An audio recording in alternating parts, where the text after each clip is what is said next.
कहां का सत्यमेव जयते, कहां का सत्यमेव जयते।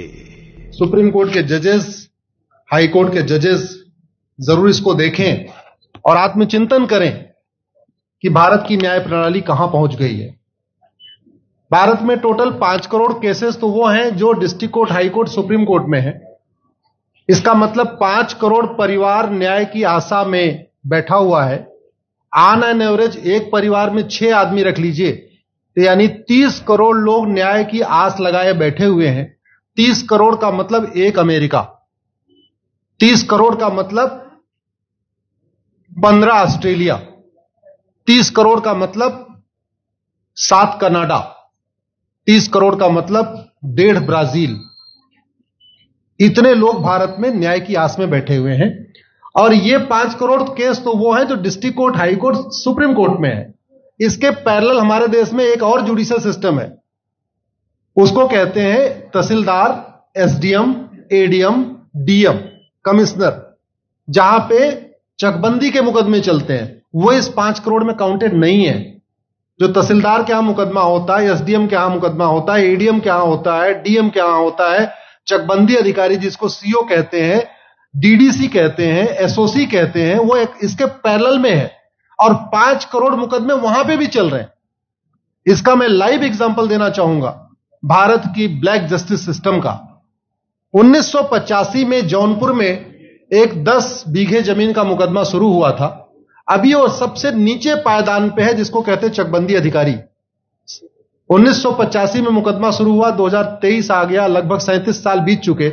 37 साल में यह नहीं तय हो पाया कि असली विल कौन सी है। 2 लोगों ने क्लेम किया, वो कह रहे हैं मुझे विल मिली है, वो कह रहे हैं मुझे विल मिली है। 37 साल में यह नहीं डिसाइड हो पाया असली विल किसकी है।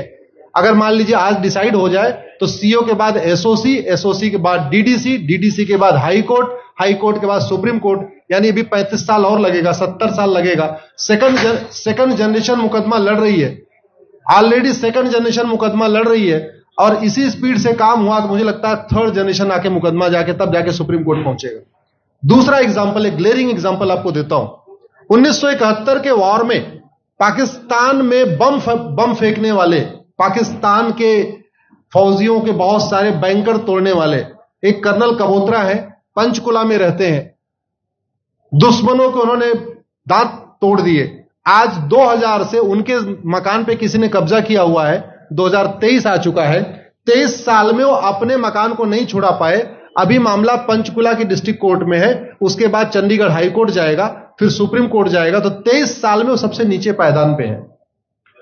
वास्तविकता यह है, अंग्रेज चले गए, अंग्रेजी कानून यहीं छोड़ गए, अंग्रेजी व्यवस्था यहीं छोड़ गए। यह व्यवस्था भारत में न्याय देने के लिए नहीं बनी थी। यह जो न्यायिक जुडिशियल सिस्टम था भारत में जो बनाया गया, वो केवल और केवल भारत को लूटने बांटने के लिए बनाया गया था। क्योंकि कानून वही चल रहा है, जुडिशियल सिस्टम वही चल रहा है, इवन हमारा ड्रेस भी वही चल रहा है। अंग्रेज काले कपड़े पहनते थे, हम भी काले कपड़े पहनते हैं। अंग्रेज जून के महीने में उनको गर्मी लगती थी तो 1 महीने छुट्टी करके इंग्लैंड चले जाते थे। आज भी हमारा हाई कोर्ट, सुप्रीम कोर्ट पूरे मई जून बंद रहता है। अंग्रेजों को क्रिसमस के टाइम में दिसंबर में छुट्टी मनाना जाना होता था, 1 महीने छुट्टी कर चले जाते थे। आज भी हमारी हाई कोर्ट, सुप्रीम कोर्ट दिसंबर में, क्रिसमस के टाइम में 15 दिन 20 दिन बंद हो जाती है। तो सोच वही है, किताबें वही है, व्यवस्था वही है, कानून वही है। तो स्वाभाविक सी बात है, जस्टिस होगा कहां से? जस्टिस कैसे होगा? हम 2023 में 1860 का इंडियन पिनल कोड लेके घूम रहे, 1861 का पुलिस एक्ट लेके घूम रहे, गवाहों के बयान 1872 के कानून से हो रहे।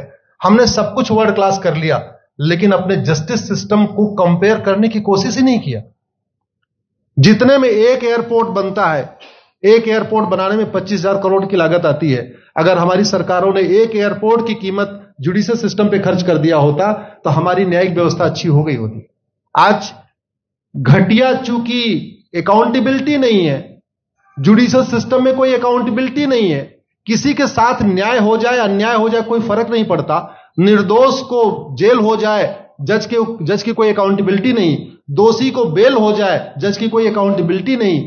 लाखों लाख लोग जेल में सड़ रहे हैं, लाखों धोखेबाज भ्रष्टाचारी बाहर घूम रहे हैं। मूल कारण है ब्लैक जस्टिस सिस्टम। आपने बहुत अच्छा, आपने इसमें वेब सीरीज बनाया है।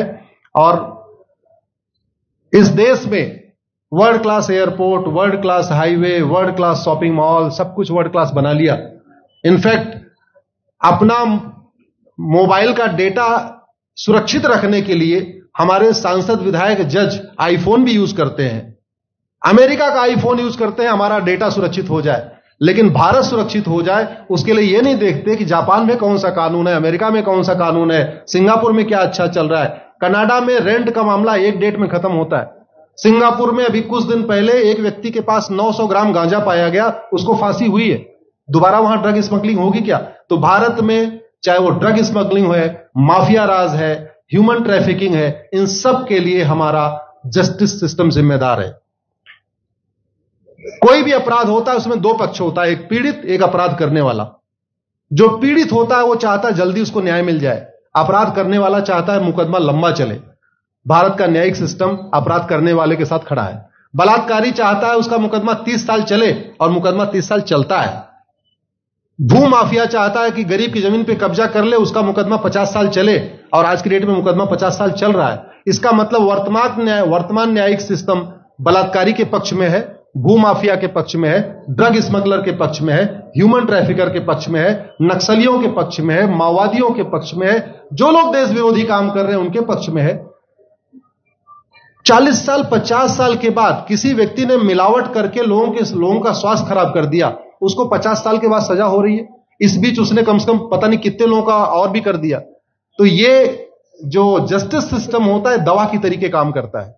जैसे दवा अच्छी होती है बीमारी तुरंत ठीक हो जाती है, अगर दवा घटिया होती है तो बीमारी बढ़ जाती है। दवा खाने के बाद शरीर एज इट इज नहीं रहता, या तो बीमारी ठीक होती है या तो बीमारी बढ़ती है। अगर कोई आदमी एक गांव में किसी के साथ कुछ गलत कर दे, उसको 6 महीने के अंदर सजा हो जाए, साल भर के अंदर हो जाए, दूसरा अपराध वहां नहीं होगा। लेकिन अगर उस व्यक्ति को पनिशमेंट नहीं मिला तो स्वाभाविक सी बात है उसने उसको और मोटिवेट कर दिया। कहते नहीं ऐसे बुखार है, तुरंत 2 गोली खाइए बुखार ठीक हो गया, लेकिन अगर आपने दवा नहीं खाई या गलत दवा खा लिया तो टाइफाइड होगा या निमोनिया होगा। दुर्भाग्यवश ये हमारा जस्टिस सिस्टम यही कर रहा है। आज की डेट में जितनी समस्याएं हैं, चाहे वो घूसखोरी है, जमाखोरी है, मिलावटखोरी है, कालाबाजारी है, नशा तस्करी है, मानव तस्करी है, सोना तस्करी है, ड्रग स्मगलिंग है, या नक्सलवाद है, या माओवाद है, या कट्टरवाद है, जो भी समस्याएं हैं, उसका एक बहुत बड़ा कारण यह है कि हमारा जस्टिस सिस्टम उसको टैकल नहीं कर पा रहा है, उसको पकड़ नहीं पा रहा है। और इसीलिए भारत में अराजकता है। मैं तो इतने जानता हूं, ऐसी कोई बीमारी नहीं जिसकी कोई दवाई नहीं, ऐसी कोई समस्या नहीं जिसका कोई समाधान नहीं। हम हर चीज के लिए बाहर से चीजें खरीदते हैं, तो हम ये क्यों नहीं देख रहे हैं कि आखिर चाइना का जस्टिस सिस्टम कैसा है, सिंगापुर का कैसा है, कनाडा का कैसा है, फ्रांस का कैसा है और अमेरिका का कैसा है। हम क्यों नहीं बेस्ट प्रैक्टिसेस उनकी अडॉप्ट कर लेते। दुनिया के कई देशों ने नार्को पॉलीग्राफ ब्रेन मैपिंग कानून बना दिया। मेरी बहन दीपिका नारायण बैठी हुई है, ये लगातार फॉल्स केसेस के खिलाफ, इनको मैं देखता रहता हूं, एक्टिव रहती है।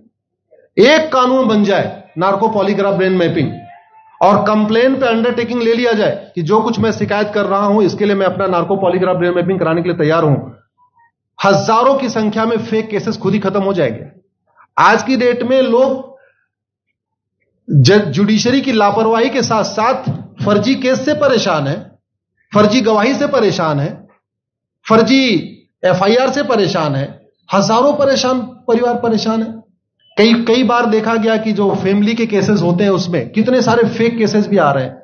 तो जो वास्तव में दोषी हैं उनको पनिशमेंट नहीं मिल पा रहा है, जो निर्दोष हैं उनके खिलाफ फर्जी केसेस हो रहे हैं। आज की डेट में गांव में एक दबंग अगर जमीन कब्जा कर लेता है, किसी की हिम्मत नहीं पड़ती उसके खिलाफ कोई गवाही दे दे। लोगों को अपनी जमीन छुड़ाने में 30-30 साल लड़ना पड़ रहा है, 35 साल लड़ना पड़ रहा है। अगर 30 साल 35 साल के बाद कक्कड़ जी उसको अपनी जमीन मिल भी गई तो उसके साथ न्याय कहां हुआ? 35 साल में उसका टाइम बर्बाद हो गया, 35 साल में उसका पैसा बर्बाद हो गया, 35 साल वो मेंटल ट्रॉमा में रहा, 35 साल उसने तारीख पे तारीख झेली है। और मैं तो डिस्ट्रिक्ट कोर्ट में कई बार जाके देखा, ऐसे परिवारों को देखता हूं जिनके पास बस से आने के लिए पैसा नहीं है, साइकिल से आते हैं। ऐसे परिवारों को देखता हूं जो चाय नहीं पी सकते अपने पैसे से, बेचारे घर से रोटी बांध के और अचार लेके आते हैं, लेकिन वहां मजबूरी में वकील को पैसा देते हैं। तो हमारी कोर्ट कचहरी वास्तव में दलाली का अड्डा बन गया है। हमारी कोर्ट कचहरी भ्रष्टाचार का अड्डा बन गया है। और मैं दुख के साथ कहना चाहूंगा, अदालतों में न्याय हो नहीं रहा है, बल्कि न्याय बिक रहा है।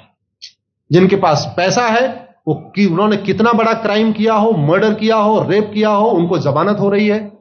और जिनके पास नहीं है, वो बेचारे जेल में सड़ रहे हैं। कई बार तो देखा गया, मैंने मेरे मर्डर किया एक्स अनंत सिंह ने, लेकिन एक्स अनंत सिंह बाहुबली थे, उन्होंने थानेदार को 20 लाख रुपए दिया, वो वाई अनंत सिंह को लेकर जेल में डाल दिया। नाम वही है। अब उसके बाद क्या हुआ, 20 साल मुकदमा चला और फिर सबूत के अभाव में छूट गया। तो जिसने मर्डर किया वो तो कभी जेल गया ही नहीं। एक निर्दोष जेल गया, 10-20 साल के बाद उसने अपना जमीन बेचा, सब कुछ किया, मां बाप सब कुछ तबाह हो गए, फिर वो सबूत के अभाव में छूट रहा है। तो सबूत के अभाव में अगर 20 साल के बाद छूट भी गया हो, उसका 20 साल कौन लौटाएगा? उसके 20 साल के लिए कौन जिम्मेदार है? उसके 20 साल जो बर्बाद हुआ, उसके लिए संविधान की शपथ लेने वाले जिम्मेदार हैं। संविधान के प्रियम्बल में लिखा है, हम आपको जस्टिस देंगे, हम आपको न्याय देंगे। न्याय देने की जिम्मेदारी किसकी? जिन्होंने शपथ लिया। शपथ कौन लेते हैं? जजेस लेते हैं, सांसद, विधायक, मंत्री लेते हैं। तो आज की डेट में अगर लोगों को न्याय नहीं मिल रहा है, तो इसके लिए वही जिम्मेदार हैं जो संविधान की शपथ लेते हैं।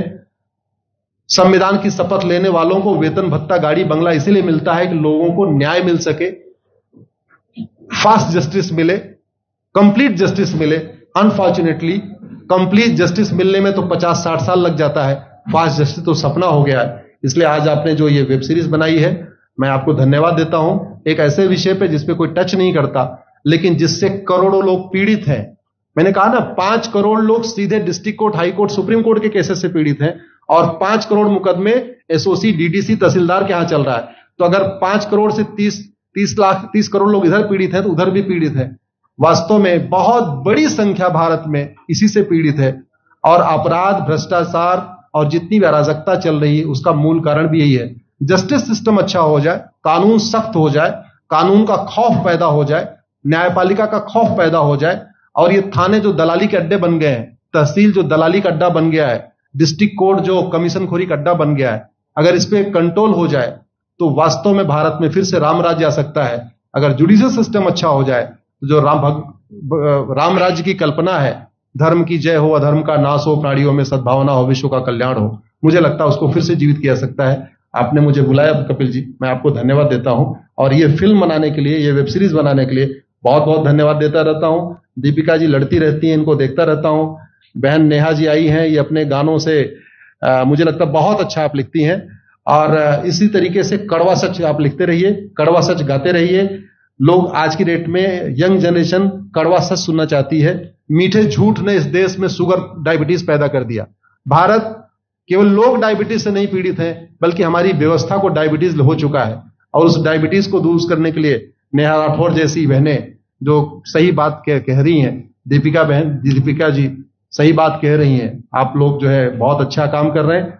और आपने, कक्कड़ साहब, आपने बनाया वेब सीरीज, आपको विशेष आभार, धन्यवाद देता हूं। यही निवेदन करता हूं, इस वेब सीरीज को ज्यादा से ज्यादा देखें।